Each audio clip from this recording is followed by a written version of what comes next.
The end of World War I in 1918 brought great rejoicing in America, but it was just the beginning of new problems at home. Besides a terrifying medical crisis, the nation faced economic and political turmoil that cast a dark shadow over the post war recovery. Farms and factories that had buzzed with activity during the war now lay silent, as demand for their products suddenly fell.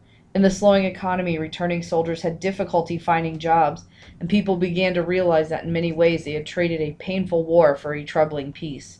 The emotional turmoil of the times had disturbing political effects. While World War I had stirred deep feelings of patriotism, it had also ignited hatred towards Germans. These sentiments gave rise to a movement known as 100% Americanism. It celebrated all things American while it attacked ideas and people it viewed as foreign or anti-American. Americans worried about a new foreign enemy in 1917. A violent revolution had ripped across Russia. The Red Army of the Bolsheviks, which had led by Vladimir Lenin, eventually gained control. 5 years later, Russia became part of a new nation called the Soviet Union. Lenin and the Bolsheviks dreamed of establishing a new social system for their people and for the world. This system, called communism, would have no economic classes and no private property.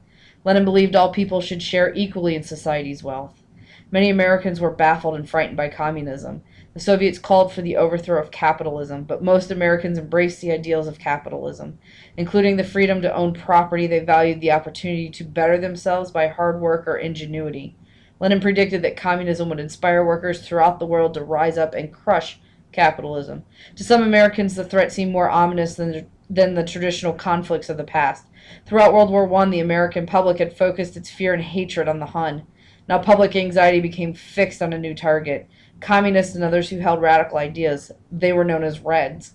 Communist parties formed in the United States after the war, and some of their members promoted the violent overthrow of the government.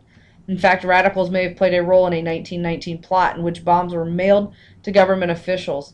The plot failed, however. Most historians agree that an internal communist threat to the nation was probably never great, yet at the same time the threat seemed very real. A Red Scare or widespread fear of communism gripped the nation. One official noted, "I believe it has been scared up considerably by the newspapers, which related every arrest and incident by printing large, scary headlines." The government took the threat seriously, and New York state legislators voted to bar 5 legally elected socialists from office. New York also passed a law making it a crime to call for the overthrow of the government. It also held that the 14th Amendment prohibited states from depriving citizens of the right to free speech. Mitchell Palmer had been one of the targets of the 1919 bombing plot. Later that year, as Attorney General of the United States, Palmer became a key leader of the federal government's anti-communist campaign. He led an attack on suspected radicals known as the Palmer Raids. To justify the raids, Palmer used wartime laws that gave the government broad powers against suspected radicals. For aliens or citizens of other countries living in the United States, of just belonging to certain groups considered radicals could lead to their deportation. Deportation means removing an alien from one country and sending him or her to another country. In late 1919, Palmer's forces arrested thousands of members of suspected radical groups.